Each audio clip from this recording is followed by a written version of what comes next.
नमस्कार विद्यार्थियों। मैथ्स की क्लास में आप सभी का स्वागत है, अभिनंदन है। आई होप आप सभी अच्छे होंगे और आपकी तैयारी भी अच्छी चल रही होगी।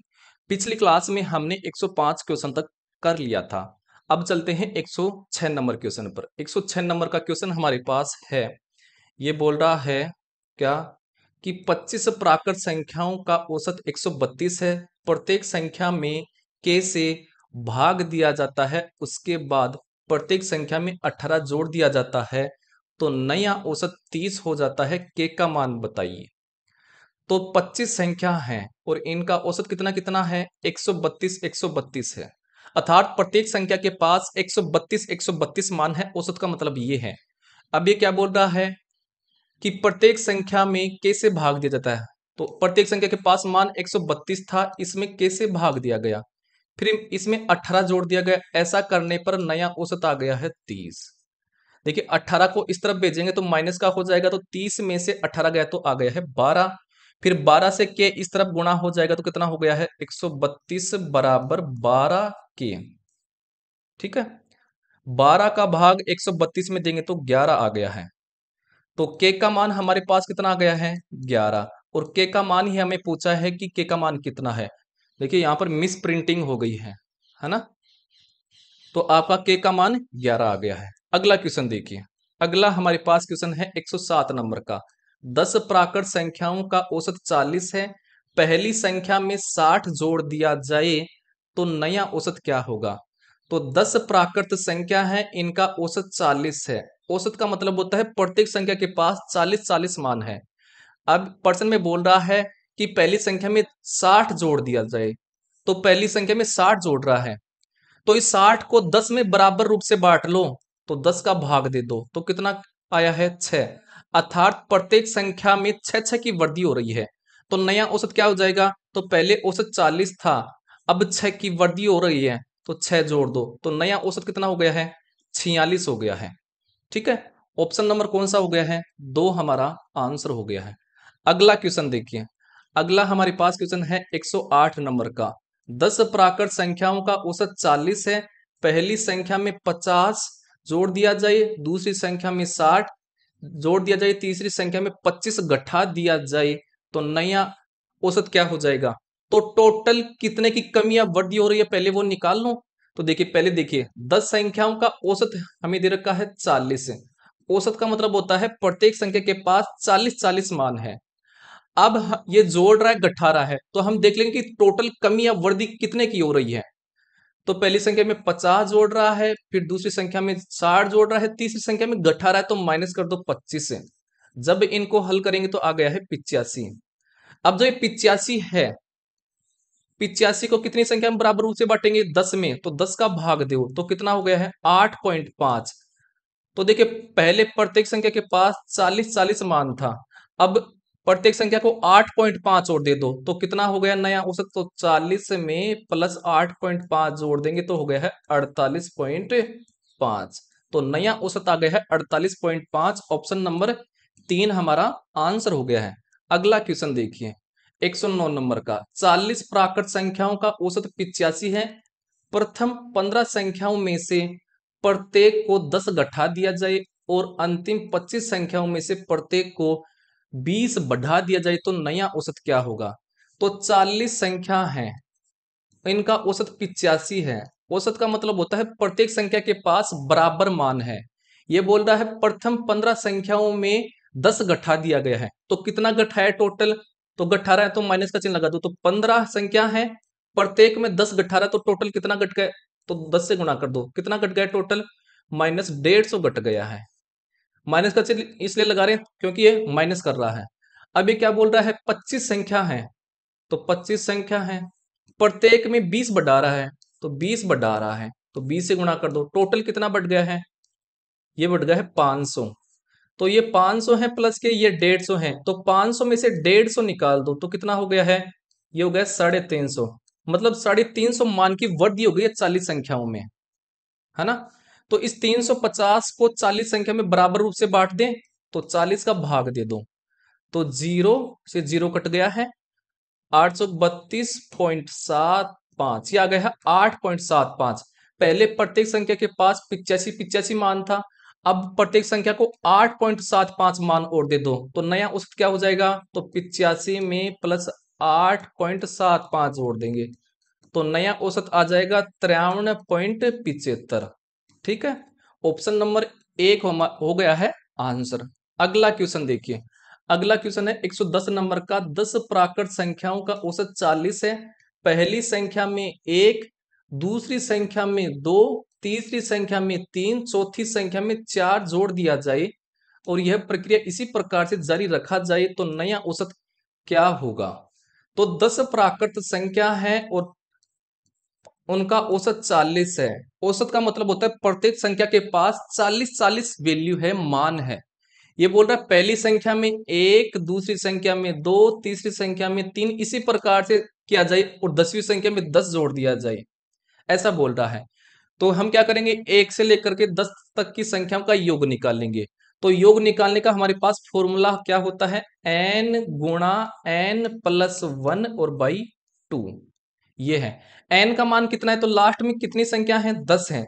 तो n का मान 10 हो गया, तो 10 गुणा 11 बटे में 2, 2 का भाग गया है 10 में 5 बार और गया 5 55, 55 मान आ गया है।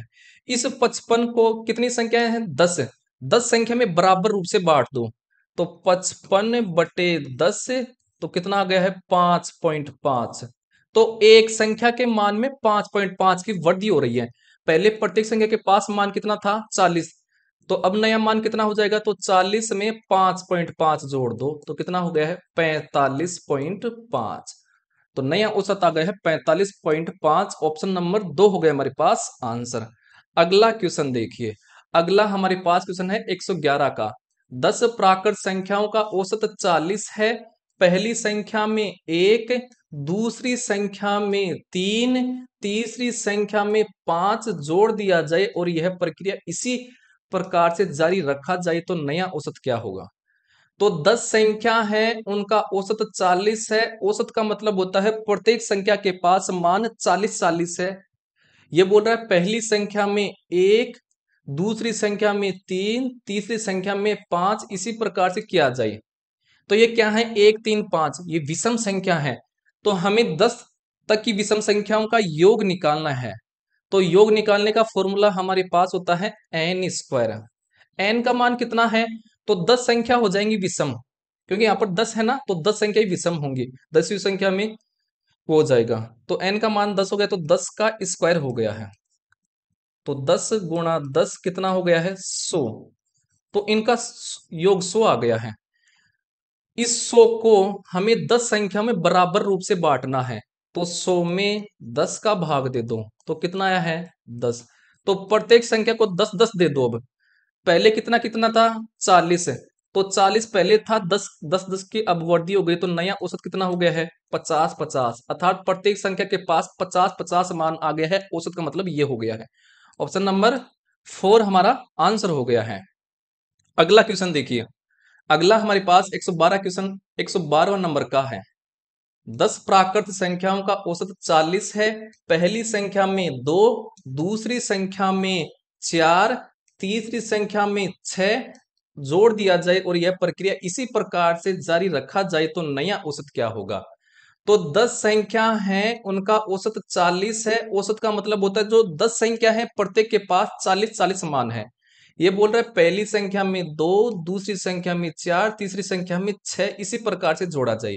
ये 2 4 6 ये क्या है, सम संख्या है। तो मैं 10 की सम संख्याओं का योग निकाल लूं। सम संख्याओं का योग निकालने का फॉर्मूला होता है n गुणा n प्लस 1। कितनी सम संख्या है, 10 है। तो n का मान 10 हो गया, तो 10 गुणा 11 कितना हो गया है, 110। तो इनका योग आया गया है 110। अब इस योग को 10 संख्या में बराबर रूप से बांट देंगे तो 10 का भाग दे दो तो 0 से 0 कट गया, आ गया है 11। तो प्रत्येक संख्या के पास 11 11 मान और आ गया है। पहले कितना कितना था, 40 40। तो अब कितना हो गया है, तो 40 में 11 जोड़ दो कितना हो गया है आपका, 51 हो गया है। तो नया औसत 51 हो गया है। ऑप्शन नंबर 4 हमारा आंसर हो गया है। अगला क्वेश्चन देखिए, अगला 113 नंबर का क्वेश्चन है। 10 प्राकृत संख्याओं का औसत 50 है। पहली संख्या में 1, दूसरी संख्या में 4, तीसरी संख्या में 9 जोड़ दिया जाए और यह प्रक्रिया इसी प्रकार से जारी रखा जाए तो नया औसत क्या होगा? तो 10 संख्या है, उनका औसत 50 है। औसत का मतलब होता है जो 10 संख्या है प्रत्येक के पास 50-50 मान है। अब ये बोल रहा है पहली संख्या में 1, दूसरी संख्या में 4 और तीसरी संख्या में 9 जोड़ दिया जाए और इसी प्रकार से आगे किया जाए, मतलब 10 संख्याओं तक किया जाए तो नया औसत क्या होगा? तो ये क्या है? 1 4 9, ये है वर्ग है। एक का वर्ग 1 है, दो का वर्ग 4, तीन का वर्ग 9, ऐसे है। तो हमें इन संख्याओं के वर्गों का योग निकालना है। तो वर्गों का योग निकालने का फॉर्मूला होता है n गुणा n प्लस 1 गुणा 2n प्लस 1 और बाई 6।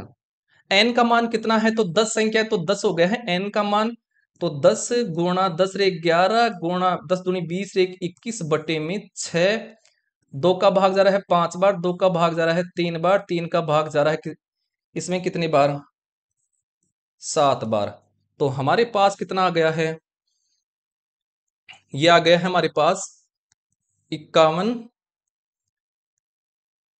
तो इनको गुणा कर लूं, ठीक है, इनको गुणा कर लेंगे, 1 मिनट। 11 को 7 से गुणा करो तो 11 7 77 गुणा 5, तो ये कितना हो गया है? 385 हो गया है। ठीक है, योग आ गया है 385। इस 385 को हमें क्या करना है? 10 संख्याओं में बराबर रूप से बांटना है। देखिए 10 संख्या है तो 10 का भाग दे दो, तो कितना हो गया? 38.5। तो प्रत्येक संख्या के पास अब मान कितना कितना बढ़ गया है? 38.5। पहले कितना कितना मान था? 50। तो नया औसत क्या हो जाएगा? तो 50 में 38.5 जोड़ देंगे तो नया औसत आ जाएगा 88.5 हो गया है। ऑप्शन नंबर कौन सा हो गया है? 2 आंसर हो गया है। अगला क्वेश्चन देखिए। अगला क्वेश्चन हमारे पास 114 नंबर का। 20 प्राकृत संख्याओं का औसत 35 है। एक संख्या को गलती से 136 के स्थान पर 36 पढ़ लिया गया तो सही औसत क्या होगा? तो 20 प्राकृत संख्या है और उनका औसत 35 है। औसत का मतलब होता है प्रत्येक संख्या के पास 35-35 मान है। ये बोल रहा है क्वेश्चन में कि 136 संख्या थी, उसको 36 पढ़ लिया गया था, तो कितना कम पढ़ा गया? तो 136 में 36 निकालो तो कितना कम पढ़ा गया? 100। तो इस 100 को अब 20 संख्या में बराबर रूप से बांट दो, तो 20 का भाग दे दो इसमें, तो कितना आया है? 5 आ गया है। तो पहले प्रत्येक संख्या के पास मान कितना कितना था? 35-35। अब 5 और बढ़ गया है तो नया औसत क्या हो गया? तो 35 में 5 जोड़ दो, नया औसत आ गया है 40। ऑप्शन नंबर कौन सा हो गया है? 4 हमारा आंसर हो गया है। अगला क्वेश्चन देखिए। अगला क्वेश्चन है 115 नंबर का। 10 प्राकृत संख्याओं का औसत 30 है। एक संख्या को गलती से 25 के स्थान पर 5 पढ़ लिया गया और दूसरी संख्या को 35 के स्थान पर 5 पढ़ लिया गया तो सही औसत क्या होगा? तो 10 प्राकृत संख्या है, प्रत्येक के पास 30-30 मान है। औसत का मतलब ये है। ये बोल रहा है एक संख्या 25 थी, उसको 5 पढ़ लिया गया है तो कितना कम पढ़ा गया? तो 25 में 5 घटा दो तो कितना आया है? 20। 20 वैल्यू कम पढ़ी गई थी।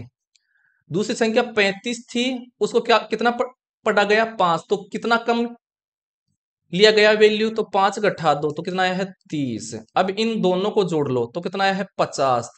तो 50 की वैल्यू कम हो गई थी वहां पर। अब इस 50 को 10 संख्या में बराबर रूप से बांटना है तो 10 का भाग दे दो तो कितना आया है? 5। तो प्रत्येक संख्या के पास मान कितना कितना बढ़ गया है? 5 बढ़ गया है। पहले प्रत्येक संख्या के पास मान कितना था? 30। अब 5 और बढ़ गया तो 5 जोड़ दो तो नया मान कितना हो गया? प्रत्येक संख्या के पास 35-35 अर्थात औसत 35 हो गया है। ऑप्शन नंबर 2 हमारा आंसर हो गया है। अगला क्वेश्चन देखिए। अगला क्वेश्चन है 116 नंबर का। प्रथम 1000 विषम संख्याओं का औसत क्या होगा? तो पहले हम विषम संख्याओं का योग निकालें। योग निकालने का फॉर्मूला होता है एन स्क्वायर। ये तो हो गया है योग। अगर इसमें हम भाग दे दें विषम संख्याओं का तो हमारे पास आ जाएगा क्या? औसत। तो एन का भाग दे दो, ये आ जाएगा इससे औसत। तो निकालो औसत। तो एन का मान कितना है? 1000। कहां तक पूछ रहा है? वो एन का मान हो जाएगा तो 1000 का स्क्वायर और बटे में 1000। ऊपर स्क्वायर है तो 1000 को 2 बार गुणा कर दो, तो 1000 गुणा 1000 बटे 1000। 1000 से 1000 कट गया है, कितना आ गया है? 1000 ही उनका क्या आ गया है? औसत आ गया है। ऑप्शन नंबर 3 हमारा हो गया है आंसर। अगला क्वेश्चन देखिए 117 नंबर का। प्रथम 50 विषम संख्याओं का औसत क्या होगा? तो विषम संख्याओं का औसत निकालने का फॉर्मूला क्या है? एन स्क्वायर अपॉन में एन। एन का मान कितना है? कहां तक पूछ रहा है? वो एन का मान हो जाएगा। तो एन का मान 50 है, तो 50 का स्क्वायर है, तो 50 को 2 बार गुणा कर दो, तो 50 गुणा 50 बटे 50। 50 से 50 कट गया है, कितना हो गया है? 50 ही इनका औसत हो गया है। ऑप्शन नंबर 4 हमारा आंसर हो जाएगा। अगला क्वेश्चन देखिए 118 नंबर का। 10 लगातार विषम संख्याओं का औसत k है।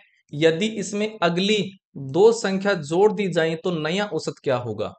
तो 10 विषम संख्या हैं लगातार और उनका औसत k है, अर्थात प्रत्येक संख्या के पास मान क्या है? k है।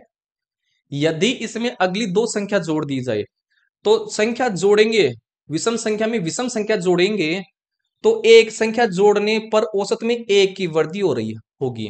यहां पर कितनी संख्या जोड़ रहा है? 2। तो कितने की वृद्धि हो जाएगी? तो इसको 2 से गुणा कर दो, तो 2 की वृद्धि हो जाएगी औसत में। पहले औसत कितना था? k। अब औसत कितना हो जाएगा? तो k औसत था, 2 की वृद्धि हो रही है, तो 2 जोड़ दो, नया औसत आ गया है k प्लस 2। ऑप्शन नंबर 2 हमारा आंसर हो जाएगा। अगला क्वेश्चन देखिए 119 नंबर का। 10 लगातार विषम संख्याओं का औसत k है। यदि इसमें अंतिम से दो संख्या हटा दी जाए तो नया औसत क्या होगा? तो 10 लगातार संख्या है और उनका औसत k है, अर्थात प्रत्येक संख्या के पास मान k है। ये बोल रहा है अंतिम से दो संख्या हटा दी जाए, तो देखिए एक संख्या हटाने पर औसत में एक की कमी होती है। विषम संख्या में विषम संख्या हटाने पर जब हटाते हैं, एक संख्या हटाते हैं तो औसत में एक की कमी होती है। यहाँ पर कितनी संख्या हटा रहा है? 2। तो 2 से गुणा कर दो, तो कितने की कमी हो गई है? 2 की। पहले औसत कितना था? k। तो इसमें k में 2 घटा दो, तो नया औसत आ गया है k माइनस 2। ऑप्शन नंबर कौन सा हो गया है? 4 हमारा आंसर हो गया। अगला क्वेश्चन देखिए 120 नंबर का। 10 लगातार विषम संख्याओं का औसत k है। यदि आरंभ से दो संख्या इसमें से हटा दी जाए तो नया औसत क्या होगा? तो 10 लगातार संख्या है, प्रत्येक के पास मान कितना है? k है। औसत का मतलब ये है, यदि आरंभ से दो संख्या इसमें से हटा दी जाए, तो देखिए विषम संख्याओं में से विषम संख्या एक संख्या हटाते हैं तो औसत में एक की कमी होती है। कितनी संख्या हटा रहा है ये? 2। तो इसको 2 से गुणा कर दो, इतने की कमी हो गई है, औसत में 2 की कमी हो गई है। पहले औसत कितना था? k। तो k में से कितना घटा देंगे? 2। तो नया औसत आ गया है k माइनस 2, क्योंकि हटा रहा है तो कमी होगी। ऑप्शन नंबर 4 हमारा आंसर हो गया है। अगला क्वेश्चन देखिए 121 नंबर का। प्रथम 100 सम संख्याओं का औसत क्या होगा? तो सम संख्याओं का हमें योग निकालना है। पहले योग निकालने का फॉर्मूला होता है n गुणा n प्लस 1। ये योग आ गया है, और योग में हम क्या करें? विषम संख्याओं का भाग दे देंगे, तो हमारे पास क्या जाएगा? औसत। तो n का भाग दे देंगे तो हमारे पास ये औसत आ गया है। अब देखिए n का मान यहां पर कितना है? 100 है, तो 100 गुणा 101 बटे 100। 100 से 100 कट गया है, आ गया है औसत 101। ऑप्शन नंबर 3 हमारा आंसर हो गया है। अगला क्वेश्चन देखिए 122 नंबर का। प्रथम 55 संख्याओं का औसत क्या होगा? तो पहले हम क्या करें? सम संख्याओं का औसत निकालने का फॉर्मूला क्या होता है? n गुणा n प्लस 1 बटे में n। n का मान कितना है? 55 है। कहां तक पूछ रहा है? वो n का मान हो जाता है। तो 55 गुणा 56 बटे में 2, आपका 55। 55 से 55 कट गया, आ गया है 56। ऑप्शन नंबर कौन सा हो जाएगा? 2 हमारा आंसर हो जाएगा। अगला क्वेश्चन देखिए 123 नंबर का। 20 लगातार सम संख्याओं का औसत m है। अगली 6 संख्या इसमें और जोड़ दी जाए तो नया औसत क्या होगा? तो देखिए सम संख्याओं में सम संख्या एक सम संख्या जोड़ते हैं तो औसत में एक की वृद्धि होती है। कितनी संख्या जोड़ रहा है ये? 6। तो कितने की वृद्धि हो जाएगी औसत में? तो 6 से गुणा कर दो तो 6 की वृद्धि हो रही है औसत में। पहले औसत कितना था, m था, तो m में ये 6 जोड़ देंगे तो ये हो गया है नया औसत m+6। ऑप्शन नंबर 3 हमारा हो गया है आंसर। अगला क्वेश्चन देखिए 124 नंबर का, प्रथम 50 प्राकृत संख्याओं के वर्गों का औसत क्या होगा। तो पहले हम वर्गों का योग निकालें। तो वर्गों का योग निकालने का फॉर्मूला होता है n गुणा n+1 गुणा 2n+1 और बाई 6। ये तो योग आ गया है, हमें औसत निकालना है। तो औसत निकालने के लिए हम क्या देंगे, भाग देंगे प्राकृत संख्याओं का। तो कितनी प्राकृत संख्या है, n, तो n का भाग दे दो। ये हो गया है औसत निकालने का फॉर्मूला। n का मान कितना है यहाँ पर 50, तो कर लो 50 गुणा 50 में एक जोड़ो 51 गुणा 50 को 2 से गुणा करो 100 और 100 में एक जोड़ो 101 और बटे में 6 और गुणा में n का मान है 50, 50 से 50 कट गया है, ठीक है। तो यह आ जाएगा क्या, गुणा करो किससे, 51 से, तो ये 51 51 बटे 6, यह आ जाएगा 858.5। ये औसत आ गया है इनका। ऑप्शन नंबर 1 हमारा आंसर हो गया है। तो ये कर लिए हमने आज की क्लास के 24 क्वेश्चन। अगर आपको क्लास अच्छी लगी हो तो क्लास को जरूर से लाइक शेयर सब्सक्राइब करना आपकी जिम्मेदारी है। हमारा काम है आपको अच्छे से अच्छे कंटेंट देना और अच्छे से आपको पढ़ाना, ताकि आपका कोई भी डाउट नहीं रहे। अगर आपको हमारा ये कंटेंट अच्छा लगे तो अपने दोस्तों को शेयर करना ना भूले, ताकि हमारी ये फैमिली जल्दी से जल्दी ग्रो हो सके। धन्यवाद।